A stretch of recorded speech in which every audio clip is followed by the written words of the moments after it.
Bonjour à tous, ce matin nous allons être édifiés par l'apôtre Okenyi. Il nous parlera du mépris. Bonne écoute.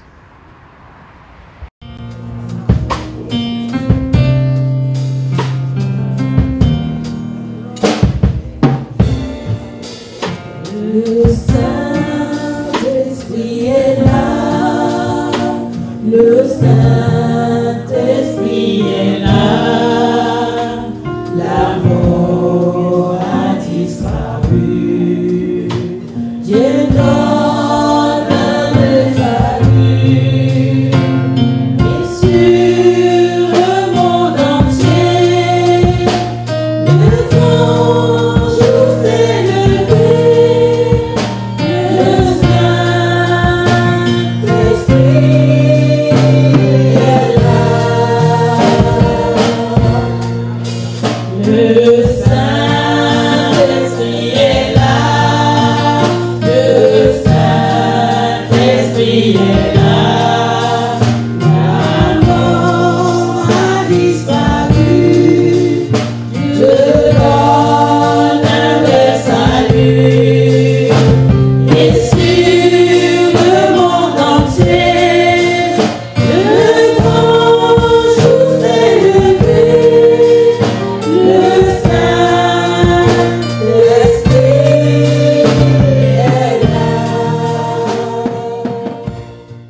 Alléluia.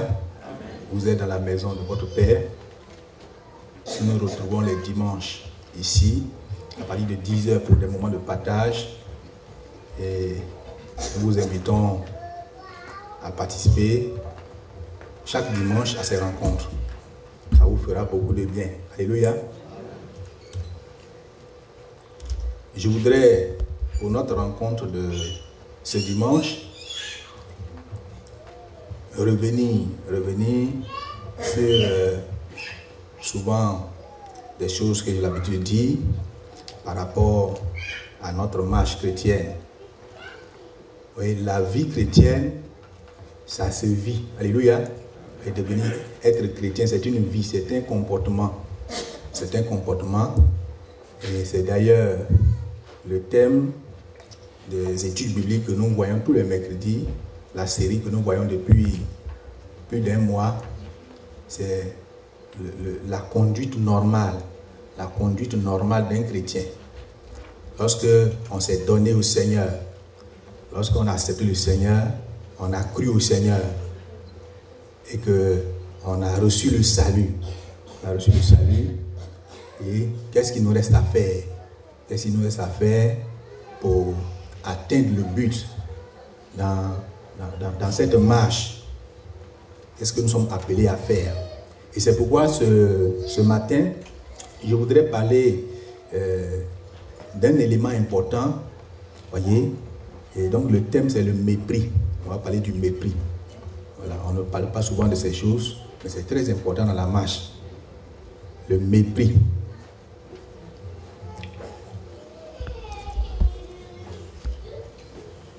Le mépris, selon le dictionnaire, c'est le sentiment par lequel on considère quelqu'un ou bien quelque chose comme indigne d'estime, comme quelque chose qui est indigne d'attention, quelque chose de moralement condamnable. Vous voyez, c'est le dédain, le dégoût. C'est se moquer, c'est ne pas prendre au sérieux, ou bien c'est rejeter dans son cœur quelque chose ou bien quelqu'un. C'est ça le mépris. Vous voyez, mépriser l'autre. Et qu'est-ce que la Bible en dit? Selon le livre de Proverbes, nous prenons nos Bibles dans le livre de Proverbes, Proverbes chapitre 14. Proverbe chapitre 14, le verset 21. Il est écrit, celui qui méprise son prochain commet un péché. Celui qui méprise son prochain commet un péché. Mais heureux celui qui a pitié des misérables. Donc le mépris, le mépris, le fait de ne pas considérer quelqu'un, le fait d'avoir du dégoût pour quelqu'un, c'est un péché. C'est un péché. Donc, tous ceux qui, devenus chrétiens, ou bien n'étant même pas chrétiens, ont du dégoût pour une personne, sont dans le péché, commettent un péché. Or, vous savez ce que c'est que le péché, n'est-ce pas? Voilà.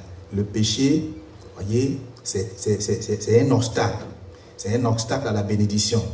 Le péché, c'est un obstacle à l'exaucement de nos prières.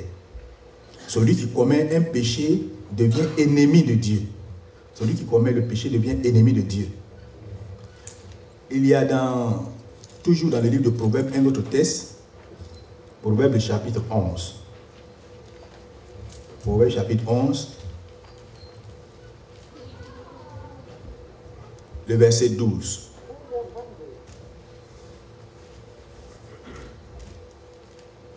Celui qui méprise son prochain est dépourvu de sens. Celui qui méprise son prochain est dépourvu de sens. Mais l'homme qui a de l'intelligence se tait. Donc, mépriser son prochain, voyez, n'est pas une bonne chose.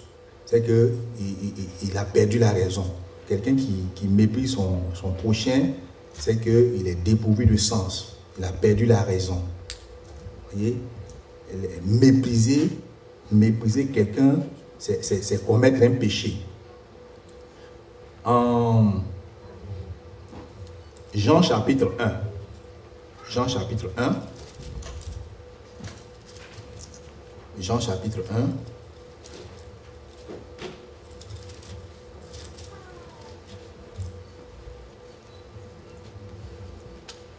Jean chapitre 1, on va lire à partir du verset 45. Philippe rencontra Nathanaël et lui dit, nous avons trouvé celui de qui Moïse a écrit dans la loi et dont les prophètes ont parlé, Jésus de Nazareth, fils de Joseph. Verset 46. Nathanaël lui dit, peut-il venir de Nazareth quelque chose de bon? Philippe lui répondit, viens et vois. Alléluia. Amen. Donc ici, Nathanaël a eu du mépris pour Jésus, pour même la ville, n'est-ce pas? Est-ce que de Nazareth, il peut sortir quelque chose de bon? Est-ce que de cette ville, il peut se passer de bonnes choses? Beaucoup on dise, il y a un roi qui est là-bas, il y a un roi qui est né. Vous voyez ça, ce sont des paroles méprisantes. Ce sont des paroles méprisantes. Il y a également cette histoire que vous connaissez en Jean chapitre 4. La femme samaritaine avec Jésus. Vous voyez, cette femme était en train de dire à Jésus, vous voyez, tu n'as rien à puiser, tu n'as rien pour puiser. Et puis, tu parles de me donner de l'eau, me servir. Vous voyez, elle a commencé par mépriser. Tu as rencontré quelqu'un, tu ne sais même pas de quoi il est capable, et tu commences par des paroles méprisantes. Et au moment où Jésus lui dit, si tu savais qui était là et qui avait le pouvoir de te donner de l'eau vive, c'est toi plutôt qui allais même demander. C'est là qu'elle maintenant change d'attitude. Ah, donc tu as de l'eau. Donc tu as l'eau vive. Donne-moi. Voyez? Donc ce mépris pouvait amener cette femme à ne pas recevoir la bénédiction. Le mépris nous fait passer à côté de la bénédiction. Ouais, on pense que celui qui est en face de toi ne peut rien nous apporter. On ne peut rien gagner, on ne peut rien recevoir, qui ne peut rien pour nous. Simplement par mépris, par la mauvaise idée que nous avons de la personne. Et donc, vous voyez, cela empêche l'exaucement de nos prières. Lorsque vous lisez le livre d'Ésaïe 53, voyez, la Bible dit que Jésus, voyez, a été méprisé. On ne faisait pas cas de lui. Pourtant, c'est lui qui a accepté de payer le prix à la croix pour que nous soyons sauvés. C'est lui qui a accepté ça. Dieu cherchait parmi les hommes quelqu'un pour aller sauver. Il n'en a pas trouvé. Et c'est Jésus qui a fait ça. Lui qui a accepté de donner sa vie, lui qui a accepté de payer le prix. pour que nous puissions obtenir le pardon de nos péchés. Lorsqu'on l'a vu, les gens ne pensaient pas qu'ils pouvaient faire ça. Donc on l'a méprisé. On l'a méprisé et c'est le mépris. C'est le mépris qui fait que plusieurs ne donnent pas leur vie au Seigneur. Plusieurs ne l'acceptent pas. Qu'est-ce qu'on peut gagner même encore à l'église? Est-ce que ce Jésus peut résoudre mon problème? Est-ce qu'il peut intervenir dans ma vie? Est-ce que Jésus peut? Est-ce que Dieu peut encore se manifester? Sa puissance peut encore se manifester. Donc, le mépris fait qu'on rejette tout ce qui est de Dieu, on rejette même la bénédiction. Voyez? Et pour que nous puissions sortir du péché, du mépris, pour que l'Église, les chrétiens ne demeurent pas dans le mépris. Voyez, lorsque Dieu veut faire les choses, il utilise les choses que les hommes ne considèrent pas. Parce qu'il ne veut pas nous laisser dans le mépris. Donc, il utilise les choses que l'on ne considère pas. Parce que les choses sans valeur, les choses viles, c'est ce que Dieu utilise pour faire les choses grandes. Et souvent, les gens passent à côté, à cause de cela. Voyez? Et comme le diable sait que les hommes ont des attitudes méprisantes, ils ne considèrent pas les choses simples. Quand le diable apparaît, il apparaît comme un ange. Il apparaît dans toute sa gloire. Il apparaît par des prodiges. Il apparaît par des miracles. Parce qu'il sait que les hommes méprisent les choses. À cause de leur attitude méprisante, le diable arrive à les atteindre. À cause de leur mauvais disposition de cœur, des comportements méprisants, voyez, le diable se sert de ça pour détruire la vie. Vous voyez? Et c'est pourquoi un chrétien, dans sa marche, dans sa conduite normale, doit éviter le mépris. Il faut éviter le mépris. Si dans ton cœur, tu méprises un frère, tu méprises un homme de Dieu, il faut changer. Il faut changer parce que ce n'est pas avantageux pour toi. Alléluia. Oui. Là où tu penses qu'on ne peut rien trouver de bon, c'est là que Dieu met les bonnes choses. Là où tu penses que Dieu n'est pas avec un tel, c'est là que Dieu se manifeste. Dieu se manifeste.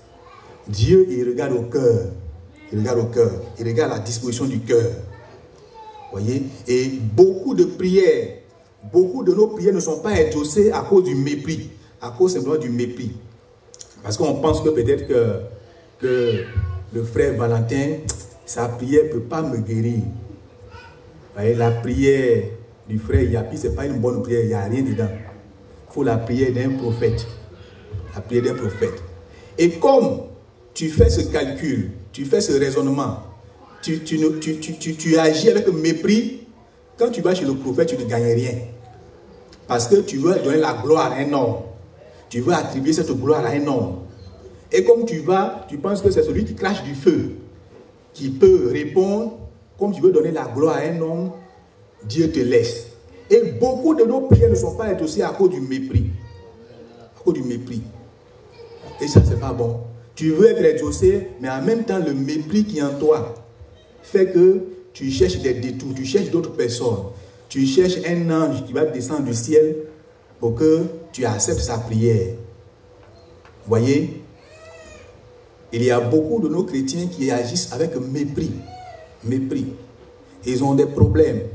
Ils ont des situations qu'ils travaillent, qu'ils vivent.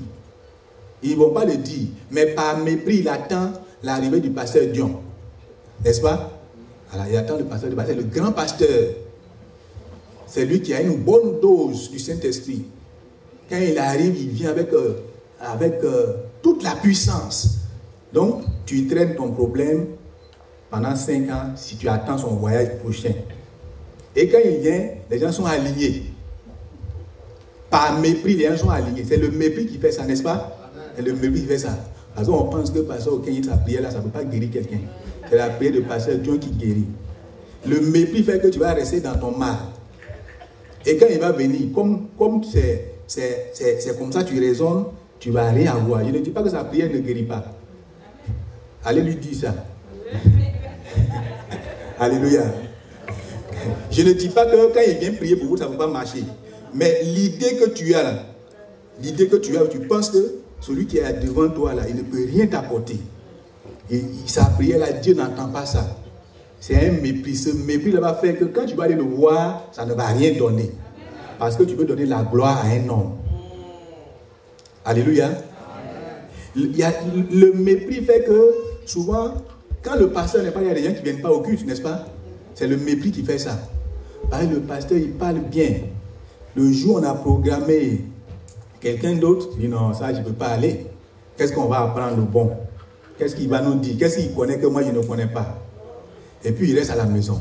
Or, celui qu'on a mis ce jour-là, le papa Bégré qu'on a mis là, il a prié, n'est-ce pas? Dieu veut l'utiliser. Parce que Dieu utilise tout le monde. Il utilise les choses qu'on ne considère pas. Pour nous guérir, pour nous restaurer. Il utilise tout le monde. Même il utilise les pierres pour nous parler, n'est-ce pas? Il dit si les hommes refusent, il va utiliser les cailloux pour leur parler. Parce que Dieu utilise tout le monde. Quand quelqu'un est disposé, Dieu l'utilise. Et comme tu as en toi le mépris, on a fait le programme de direction, le programme de prière. Donc tu choisis de ne pas venir parce que c'est le frère Yvon qu'on a programmé. Parce que c'est le frère Bonnie qui est là, que le pasteur a mis pour prêcher. Et tu ne viens pas, simplement par mépris. Et tu es à la maison, c'est ce jour-là que le diable va t'attaquer. Parce que tu es resté à la maison à cause du mépris qui est dans ton cœur. Donc le mépris t'a maintenu à la maison et le diable te fait défiler de mauvaises pensées, de mauvaises idées, parce que tu as dit, bon, de chez tel frère, on ne peut rien trouver de bon, n'est-ce pas? On ne peut rien trouver de bon à Nazareth. À Jérusalem, il n'y a rien de bon. À Villiers-le-Bel, il n'y a rien de bon. Donc tu es assis dans ton problème et tu souffres. Donc le mépris nous détruit. Le mépris nous détruit. Vous voyez, le mépris est cause de division même dans l'église. On cherche par mépris les amis qui vont nous aider demain. Qui peut me rendre service demain si j'ai des problèmes? Donc on se choisit les camarades, on fait les amitiés par mépris, en méprisant l'autre. Il y a ceux qu'on accepte, il y a ceux qu'on n'accepte pas. Donc on cherche les amis bons pour toi, ceux chez qui tu peux tirer profit. Et tu ne vois pas les autres comme des frères, comme des gens que Dieu a créés, simplement par mépris. Tu les méprises. Qu'est-ce que Dorcas peut me donner? Si je suis avec elle, c'est du temps que je perds. Qu'est-ce que tel frère peut me donner? Rien. Donc tu choisis les amis, tu choisis les frères, tu aimes des frères que tu aimes simplement par mépris des autres. Et un chrétien normal ne doit pas faire ça. Un chrétien normal ne doit pas faire ça. Alléluia. Amen. Voyez? Il y a également le mépris. Le mépris peut nous conduire à faire un mauvais choix. Voyez? Le mépris peut nous conduire à faire un mauvais choix. Il y a des femmes ou bien il y a des hommes dans leur mariage qui ont fait un mauvais choix à cause du mépris qu'il y a en eux. Il y a un frère qui a écrit, il le méprise. Il dit, lui, est-ce qu'il peut faire mon affaire? Est-ce que lui-là, il est bien? Mais il y a des choses que Dieu a mis en lui que tu ne sais pas. C'est un homme qui a la tendresse, qui a l'amour, qui aime les gens. Seulement, son nez est vilain. Donc, tu le méprises. Alléluia. Moi, je n'aime pas des nez comme ça. Tu le méprises à cause de son visage, qui ressemble un peu au visage d'un escargot. Tu le méprises un peu. C'est dangereux. Tu passes à côté de la bénédiction. C'est-à-dire que c'est l'homme qu'il te faut. C'est l'homme qu'il te faut. Mais tu le méprises. Voyez, il y a un pasteur qui a fait ça. Et aujourd'hui, je vous donne le témoignage. Sa fille n'est pas encore mariée à cause du mépris. Voyez, le pasteur, c'est lui qui est le pasteur de l'église et ses enfants, ses filles sont devenues grandes. Et il y a un frère parmi, il a fait des études, mais il n'avait pas encore de travail. Donc tantôt il trouve un petit emploi, après il perd l'emploi, il est là. Et puis bon, il voulait se marier. Donc il écrit maintenant pour la fille de son pasteur. Le pasteur, c'est lui qui a les culs d'âme. C'est lui qui a tous les dossiers. Il voit que le frère n'a pas une situation stable. Quand le dossier est venu, il dit non, là c'est un voyou, il ne peut pas prendre ma fille, non, on ne peut pas. Les gens ont tout fait. Il dit, il aime la fille. On lui a dit, ah, le dossier là, c'est sur le patron là-bas, c'est parti. Hein. Il dit, non, non, non, je ne veux plus entendre parler. Pourtant, la fille du pasteur aime le frère. Et le pasteur lui-même là, il s'est mis devant pour empêcher le projet du mariage. Après, on a affecté le pasteur. Il est parti avec sa fille ailleurs, dans une autre église. Et puis le frère là, il a trouvé du travail. Il est dans le bâtiment. Donc, je crois, il est géomètre et puis il est dans la construction. Donc, à un moment donné, dans la région, les gens, les propriétaires terriens ont commencé, voulaient faire le lotissement des terrains. Les villageois n'avaient pas d'argent pour payer les frais. Donc, il dit, bon, moi je vais le faire. Mais en compensation, vous me donnez des terrains. Donc, on lui donne des hectares, il fait le lotissement. Et puis, ce qu'on doit lui payer, on dit, bon, tu as 10 terrains. Donc, il prend les 10 terrains sans argent. Quand il prend les terrains, maintenant, lui-même, il les revend. Et en un temps record, il a fait le lotissement de toute la région. Et il avait près de 40-50 terrains à vendre. Les gens ont commencé à payer les terrains. Il s'est acheté une voiture. Dans les autres villes, on dit, bon, il y a un géomètre. Lui, il fait les lotissements sans prendre l'argent. Donc, on ne le sollicite pas. Les autres géomètres, ils vont dire, bon, je prends 2 millions de CFA. Ou bien 3 millions de fait de travail. Les gens sont bloqués. Mais on dit, il y a un géomètre qui travaille. Lui, il fait les lotissements sans prendre l'argent. Donc, tout le monde l'appelle maintenant. Et en un temps record, il s'est acheté des voitures. Il emploie des gens. Il est devenu celui-même là qui finance l'église maintenant. Et il allait prendre maintenant une autre femme. Elle allait prendre une autre femme. Et il a commencé à entretenir la femme. La femme, il a acheté une voiture pour sa femme. Il a fait son entreprise et ça se passe très bien. Et quelqu'un a dit à la fille du pasteur que le type qui a écrit là, c'est devenu un grand monsieur. Elle dit, c'est mon papa. C'est mon papa. Et le père, voyez, le père commençait à énerver la fille. Mais plus personne, les gens ont peur maintenant. Parce que ce que le pasteur a fait sortir, c'est que il faut un grand monsieur. Les gens, ceux qui ont les petits moyens, ils ne peuvent pas être en nid. Donc, ils ne vont plus là-bas. Quand on dit fille du pasteur, ils ont peur. Voyez? Donc, le mépris a fait retarder la bénédiction. Le mépris a donné une autre idée aux chrétiens, des enfants des pasteurs. Voyez? L'attitude méprisante de l'homme de Dieu, voyez, n'a pas aidé sa fille. Vous voyez? Et ce n'est pas une bonne chose. Alléluia. Ce n'est pas une bonne chose. Donc, le mépris peut nous pousser à faire des mauvais choix. Il y a un frère comme ça qui a écrit. Et puis, il avait beaucoup de cheveux blancs, mais il n'est pas vieux.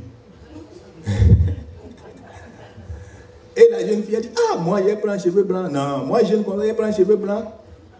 Non, ça, non, moi, je ne veux pas marcher avec un vieillard. Et puis, elle a refusé. Et le même frère a écrit pour sa camarade. Et puis, elle a accepté. Elle dit, ah, moi, je prends les cheveux blancs. Hein. Et puis, c'est resté comme ça. Vous voyez, il y a des choses comme ça. Vous voyez, l'attitude méprisante, souvent, nous retarde. Ça retarde notre bénédiction. Ça retarde le règne de Dieu en nous. Ça nous met dans des situations difficiles. Voyez? Et comme le diable sait ça, voyez, souvent, il utilise des attitudes de mépris pour séduire. Il se déguise en ange de lumière. Il sait que quand les choses brillent, ça, les hommes, ils jettent leurs mains dedans. Donc, il vient avec la gloire. Il vient avec toutes sortes de choses pour tromper. Et c'est là que les hommes s'accrochent. Alléluia. À cause même du mépris. Le mépris, c'est une personne, il peut passer en revue. Tous les chrétiens, tous les membres de l'église, un à un, il va les peser pour voir qui a l'argent plus que moi, qui est plus intelligent que moi. C'est le mépris qui fait ça. Qui est plus intelligent que moi, qui est plus sage que moi, qui est plus riche que moi, qui a plus de fortune que moi. Ça, c'est le mépris qui fait ça. On méprise les gens. Mais il faut accepter qu'il y a au moins des pauvres à côté de toi aussi. ne faut pas accepter seulement les riches, n'est-ce pas? Les pauvres, c'est Dieu qui les a créés. Ou bien, voilà. C'est Dieu qui crée les pauvres. Il faut accepter qu'il y ait des gens qui soient moins nantis que toi au moins. Gloire au Seigneur. Est-ce que je vous choque? Non. D'accord.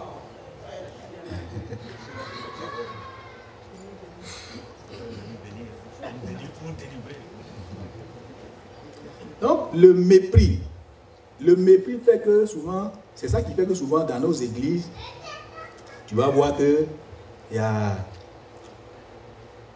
si le pasteur est ivoirien, tout le monde est ivoirien. Si le pasteur est acquis, tous les chrétiens sont acquis. C'est le mépris qui fait ça aussi quelquefois. N'est-ce pas? Si le pasteur est congolais, tout le monde est congolais. C'est le mépris qui fait que les Français ne peuvent pas venir ici. Qu'est-ce qu'un pasteur africain peut m'apporter? Souvent, ce n'est pas parce que l'évangile qui sort de l'Africain n'est pas bien. C'est le message du salut. Mais on le rabaisse. C'est ça. C'est ça qui fait que les gens ne se convertissent pas. Et ça aussi, dans le milieu africain, ça existe. Le mépris fait qu'on ne peut pas être avec les autres. On n'accepte pas leur compagnie.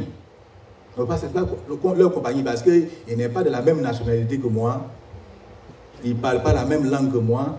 Il ne mange pas les mêmes choses que moi. Il ne mange pas gunga comme moi. Donc, oui, il ne mange pas bien corsé comme moi. Donc, on ne peut pas l'accepter. Vous voyez, c'est dangereux. Alléluia. C'est dangereux. Et nos pensées ne sont pas les pensées de Dieu. Nos pensées ne sont pas les pensées de Dieu. Les choses que nous ne considérons pas. Vous voyez, selon 1 Corinthiens 1, qu'on va lire. 1 Corinthiens chapitre 1.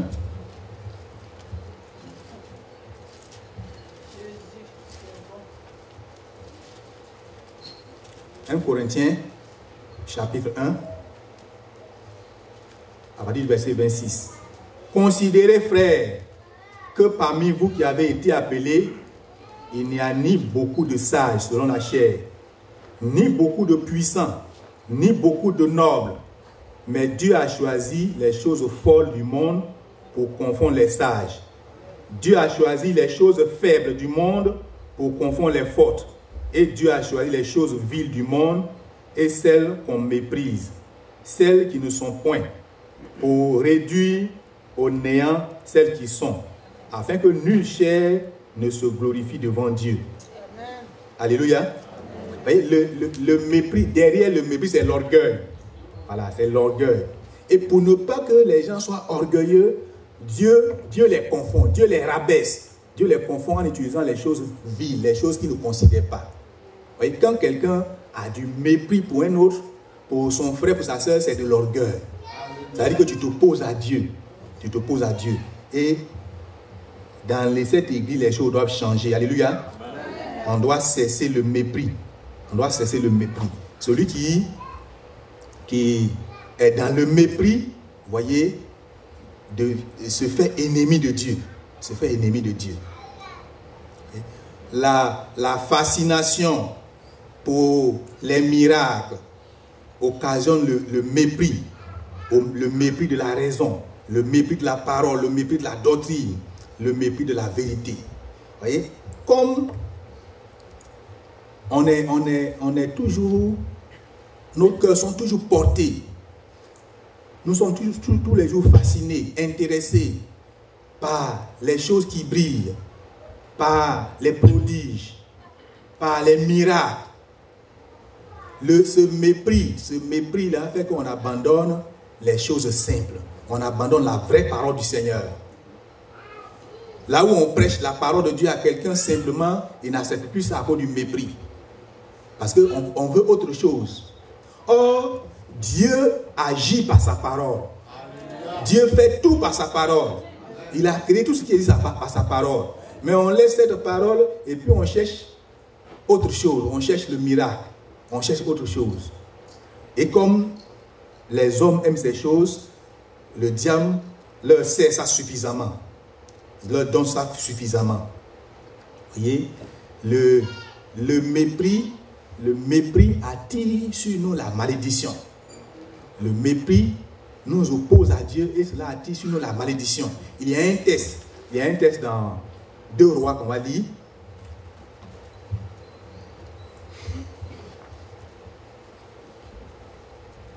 2 Rois,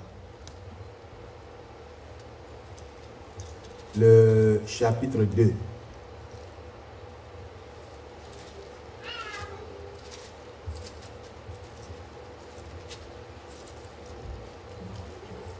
Deux Rois, chapitre 2.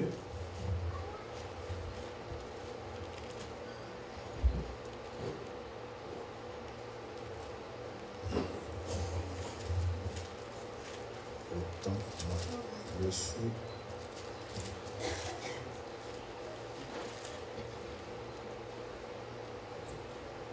Voilà, 2 Rois chapitre 2, à partir du verset, on va lire à partir du verset 19. 2 Rois chapitre 2, à partir du verset 19.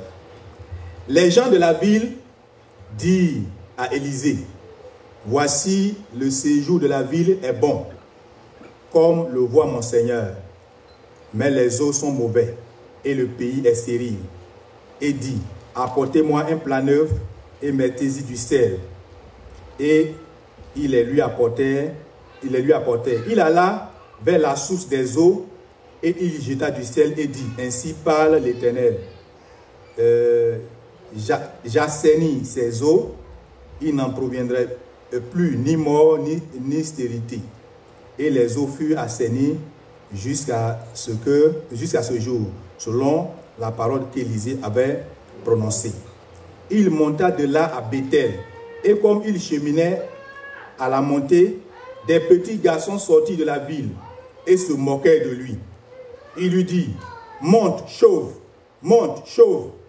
Il retourna pour les regarder et il les maudit au nom de l'Éternel. Alors, 2 ours sortirent de la forêt et déchirèrent 42 de ses enfants. Vous voyez ici, et Élisée sortait et puis les enfants étaient en train de se moquer de lui. C'est du mépris.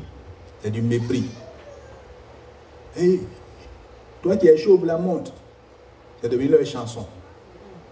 Donc quand il les a regardés, il n'a pas eu pitié. Il les a maudits. Et c'est là que les ours sont venus détruire les enfants, détruire la vie des enfants. Vous voyez, le mépris a attiré sur ces enfants la malédiction, la mort. Et le mépris nous tue, le mépris détruit. Gloire au Seigneur. C'est le mépris. C'est le mépris qui a fait que David a tué Goliath. Parce qu'il a eu une attitude méprisante aussi, n'est-ce pas? Vous êtes en guerre. Et puis il y a un enfant qui sort.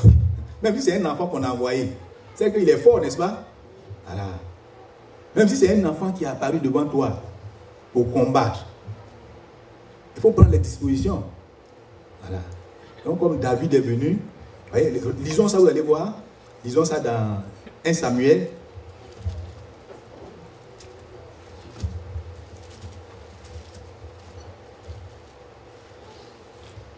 « 1 Samuel, le chapitre 17. »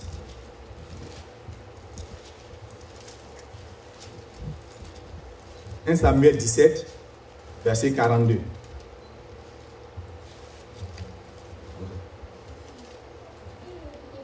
On peut lire même à partir du verset 41. Le Philistin s'approcha peu à peu de David, et l'homme qui portait son bouclier marchait devant lui. Le Philistin regarda, et lorsqu'il aperçut David, il le méprisa, ne voyant en lui qu'un enfant, blond et d'une belle figure. Le Philistin dit à David, suis-je un chien pour que tu viennes avec moi et tu viennes à moi avec des bâtons? Et après l'avoir maudit par ses dieux, il ajouta, viens vers moi, je donnerai ta chair aux oiseaux du ciel et aux bêtes des champs.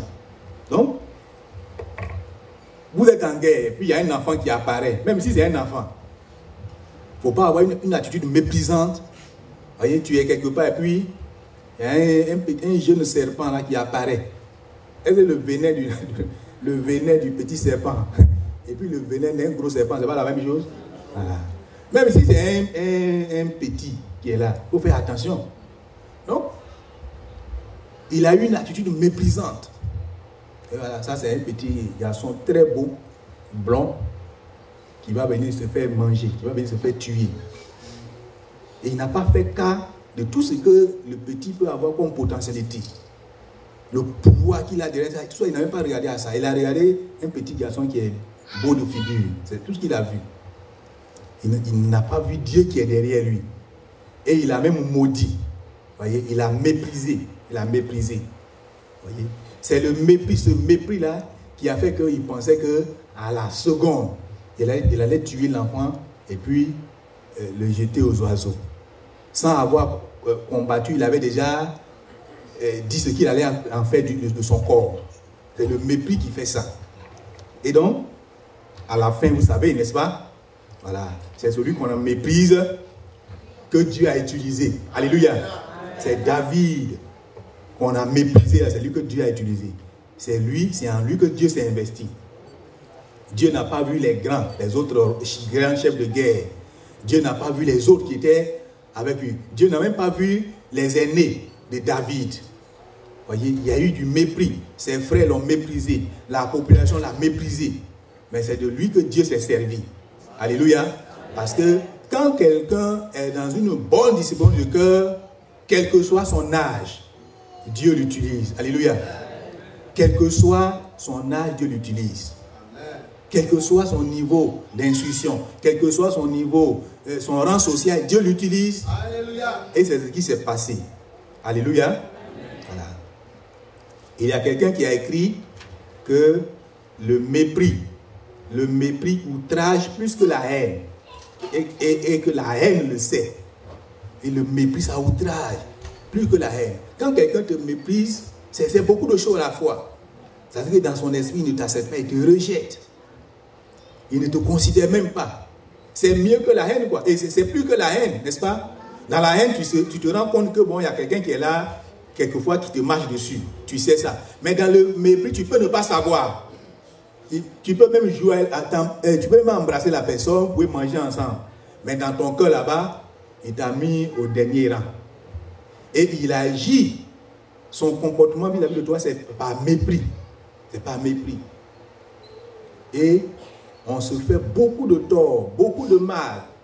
On empêche notre bénédiction à cause du mépris. Mépris des frères, mépris des sœurs, mépris des serviteurs de Dieu. Il faut que cela cesse. Alléluia. Amen. Il faut que cela cesse. Nous allons, voyez, nous allons aller vers la fin. Voyez, comme je l'ai dit, le mépris est un obstacle véritable à l'exaucement. Le mépris nous fait passer à côté de la bénédiction. Voyez, et aujourd'hui, beaucoup sont dans le mépris. Sont dans le mépris. Leur foi, leur relation avec Dieu n'évolue pas à cause du mépris. À cause du mépris. On méprise l'Église. On méprise les frères. On méprise ses membres. Voyez, on se met au-dessus de tout le monde. Par orgueil. On a une haute opinion de sa personne et on méprise les autres. Ça, c'est une attitude qui t'oppose à Dieu et qui va faire que tu ne peux pas être exaucé. Alléluia. Amen. Voilà. Je voudrais que nous ressaisissons, nous évitons dans notre vie les attitudes méprisantes. Le mépris, c'est un péché. Peut-être que tu méprises quelqu'un dans ton cœur. Tu as méprisé quelqu'un dans ta vie, dans l'église. Je suis venu te dire ce matin que cette attitude méprisante, c'est le péché. Tu es dans le péché. Depuis le jour où ton cœur n'a pas accepté, ton cœur n'a pas considéré quelqu'un, depuis le jour où dans ta pensée tu as méprisé autrui, c'est que tu as commis un péché, c'est que tu es en train de commettre un péché. Et il faut te repentir. Il faut te repentir. C'est cette repentance qui va te rapprocher de Dieu. C'est cette repentance qui va te mettre en contact avec Dieu. Alléluia. Amen. Le docteur Bokano nous a donné un témoignage de prière, n'est-ce pas? Où il était avec le docteur Dion récemment là. C'est-à-dire, ils sont là, il y a deux pasteurs qui prient. À Houston. Quand il y a un démon, quelqu'un qui est terrassé, tous ceux qui sont dans le rang, ils viennent chez le docteur Dion. Quand ils se rendent compte que l'autre chasse un démon, il se met là-bas. Mais c'est le mépris qui fait ça, n'est-ce pas? Et on pense que avec l'autre, il n'y a rien. Donc on veut tomber aussi. On veut que les démons se manifestent. C'est avec lui que les démons se manifestent. Quand lui il prie, les démons se manifestent. Pour les autres, ça se manifeste. C'est le mépris qui entraîne tout ça. Le mépris fait qu'on refuse les prières des autres. On refuse l'aide des autres. On refuse les soins des autres. Il faut que cela change. Alléluia. Amen. Nous allons lire Romains, le chapitre 14.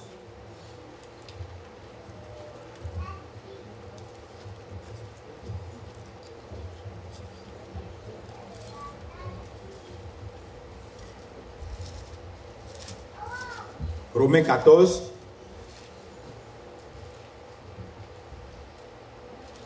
Verset 10. Mais toi, pourquoi juges-tu ton frère? Ou toi, pourquoi méprises-tu ton frère? Puisque nous comparaîtrons tous devant le tribunal de Christ. Pourquoi méprises-tu ton frère? Pourquoi tu méprises ta sœur? Voyez? Pourquoi tu le méprises? De chez ton frère, il peut sortir aussi de bonnes choses. De chez ta sœur, il peut se passer aussi de bonnes choses. S'il se dispose à obéir à Dieu, s'il fait la volonté de Dieu, il peut se trouver dans sa vie aussi de bonnes choses que Dieu peut utiliser pour la communauté, pour le bonheur de chacun. Pourquoi méprises-tu ton frère? Pourquoi le méprises-tu? Voyez, il faut changer. Il faut changer. Dieu ne veut pas nous voir dans une attitude de méprisant, une attitude de mépris, de rejet de l'autre. Et dans notre marche chrétienne, nous devons veiller à ce que ces choses-là n'existent même pas parmi nous. Dans l'église, nous sommes des frères et sœurs. Voilà. Il faut les accepter, quel que soit ce qu'ils sont. Il faut les accepter. Il faut éviter les attitudes méprisantes. Alléluia. Nous terminons en disant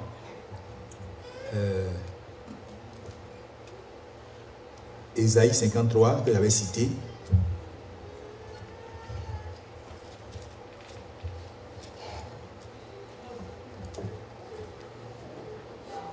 Ésaïe 53, à partir du verset 1, qui a cru à ce que nous avons annoncé? Qui a reconnu le bras de l'Éternel? Il s'est levé devant lui comme une faible plante, comme un rejeton qui sort d'une terre desséchée. Il n'avait ni beauté, ni éclat pour attirer nos regards. Et son aspect n'avait rien pour nous plaire, méprisé et abandonné des hommes, homme de douleur, habitué à la souffrance, semblable à celui dont on détourne le visage. Nous l'avons dédaigné, nous n'avons fait de lui aucun cas. Cependant, il a porté nos souffrances, il s'est chargé de nos douleurs, et nous l'avons considéré comme puni, frappé de Dieu et humilié. Mais il était blessé pour nos péchés, brisé pour nos iniquités. Le châtiment qui nous donne la paix est tombé sur lui, et c'est par ses meurtrissures que nous sommes guéris. Nous étions tous errants comme des brebis. Chacun suivait sa propre voie, et l'Éternel l'a frappé pour l'iniquité de nous tous. Il a été maltraité et opprimé, et il n'a point ouvert la bouche. Semblable à un agneau qu'on mène à la boucherie, à une brebis muette devant ceux qui l'attendent. Il n'a point ouvert la bouche. Il a été enlevé par l'angoisse et le châtiment. Et parmi ceux de sa génération, qui a cru qu'il était retranché de la terre des vivants et frappé pour les péchés de mon peuple.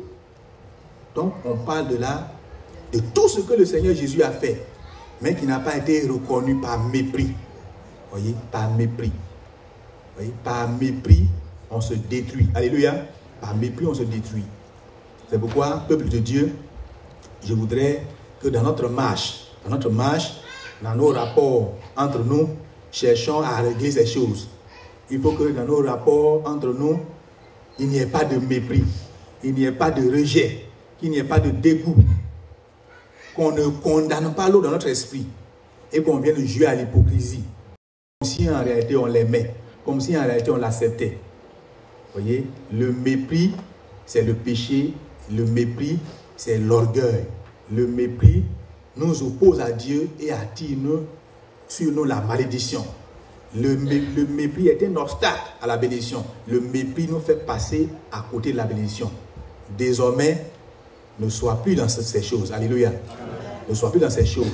Attache-toi véritablement au Seigneur. Enlève de ton cœur, de ta pensée, toute attitude méprisante. Et tu seras le meilleur des chrétiens. Que Dieu nous bénisse.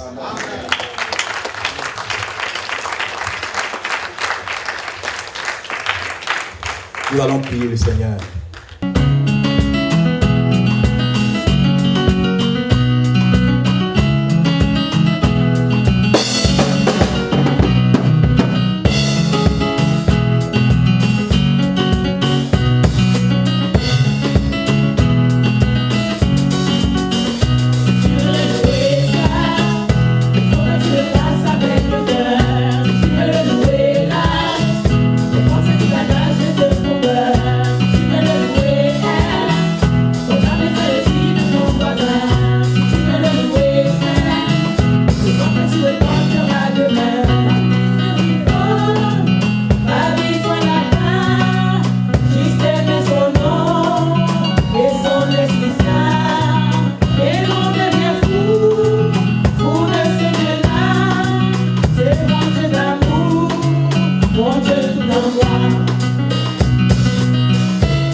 Nous espérons que ce message vous a fortifié. Nous vous donnons rendez-vous dimanche prochain pour encore de nouveaux messages. Soyez bénis et bonne semaine.